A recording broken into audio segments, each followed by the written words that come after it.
In this video, we will discuss about specifying key and the referential integrity constraints. So the question comes is, what is a key constraint or what is a referential integrity constraints?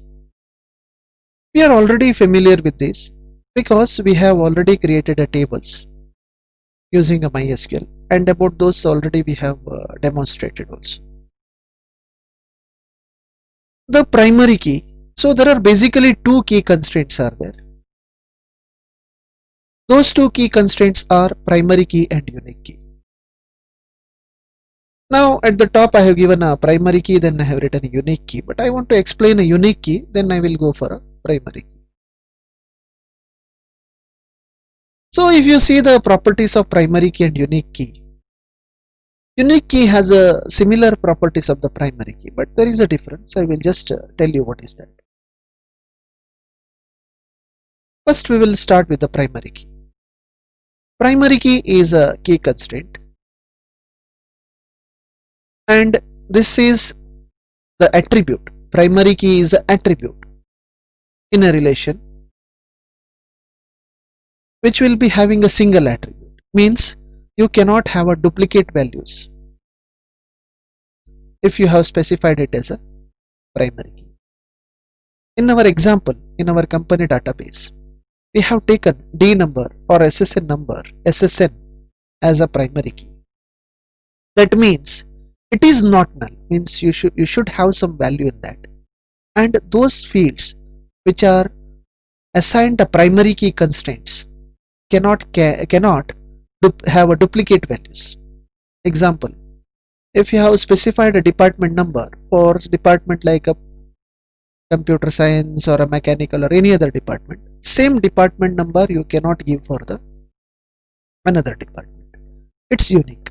Primary key constraint is unique, it is not null, and another feature of the primary key is the attributes with the primary key constraint can be joined with a referential integrity constraint, which we call it as a foreign key, within the table or in the different table.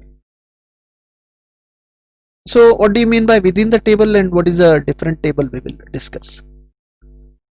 So when we had a practical sessions, there I had demonstrated that the department number of the department table, which is assigned with D number of the department table, which is having a primary key. Whereas when we create an employee table, there we have set the D number as a foreign key, which is referencing to department table's D number. That means you can use the primary key to join between two tables.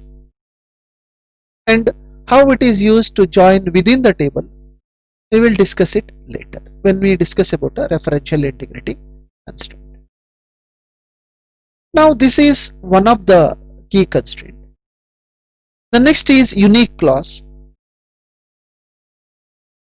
Specifies an alternate or a secondary key. Suppose assume that already you have given a primary key for one field in the table. Another field you want to specify it or another attribute you want to specify, such as a telephone number. It should be unique, isn't it? In those cases, you can specify this secondary key, which is called as a unique key. But using unique key, you cannot join the attribute with the another table.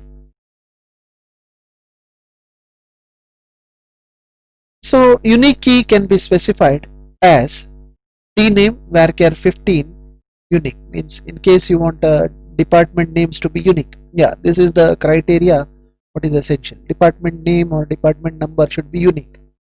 For department number we have used a primary key, that is to join with the employee table, and dname, which should be unique, we can specify the unique key. So these two keys are the key constraints, and the constraints are specified to the attributes when they are created or when they are defined using DDL, that is a create table. When we use a create table command, then we can define Or if it is not defined during the creation of the table, using alter table command, you can just add or remove the constraint in the structure of the table. Tables are called as a relation in ER model or ER constructs. Now let us discuss about referential integrity. It is specified by foreign key. Referential integrity can be violated when tuple is inserted or deleted, or when the foreign key or primary key attribute values are modified. Now let us try to understand what is exactly foreign key. We have already done it practically. D number of the department table, if you want to join with the DNO of the employee table, we can use a referential integrity constraint that is nothing but a foreign key. And how to do that we have already discussed in a practical sessions. I don't want to repeat it again. Now the question comes is why we need this foreign key. In some situation what happens is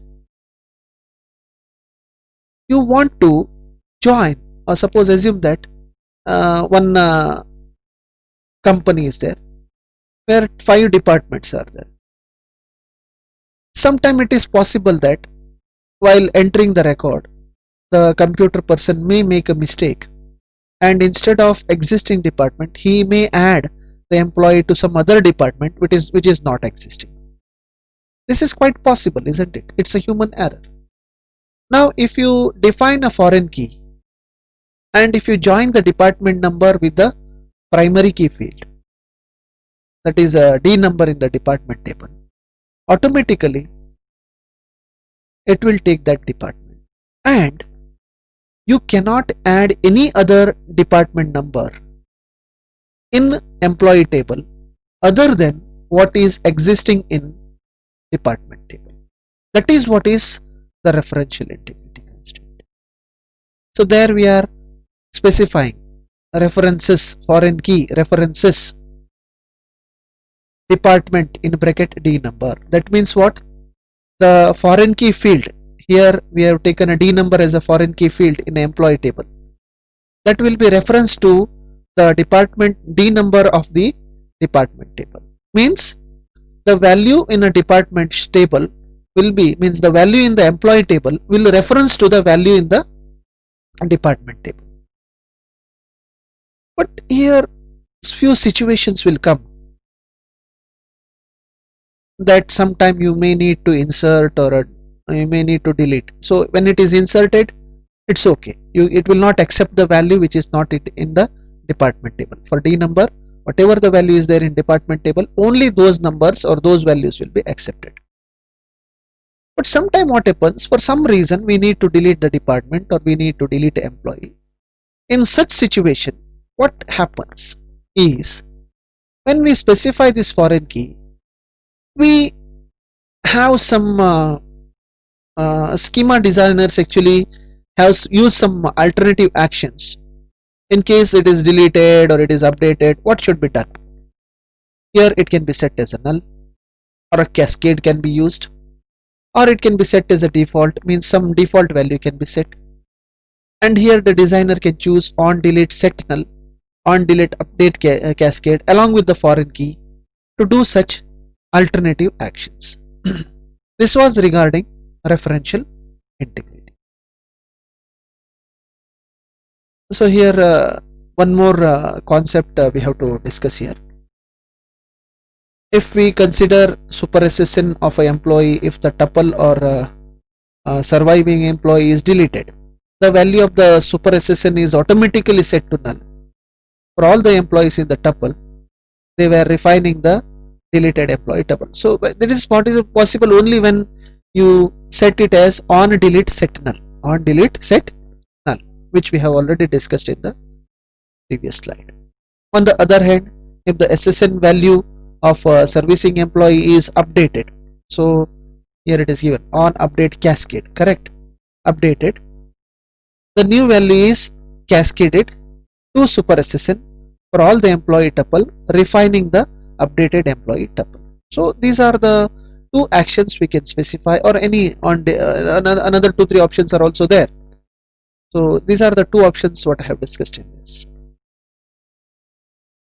Now let us discuss about giving the name to the constraints. Usually, so in our labs what we have done is we have specified like this. So d number integer constraint.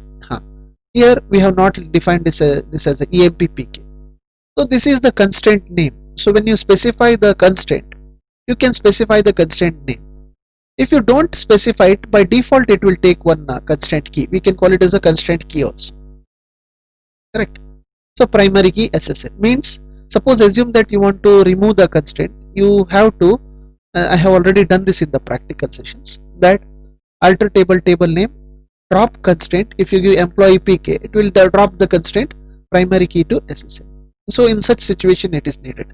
So what you can do is you can specify the name to the constraint, and here this is specified as a EMPPK, EMP super PK, like that you can specify. So this concept you can call it as a naming of constraint, and this is given by the constraint name following by the keyword constraint. So here the constraint name or a key what you want to give, that you can give along after the constraint keyword. So specified constraints, they are also using the check constraints.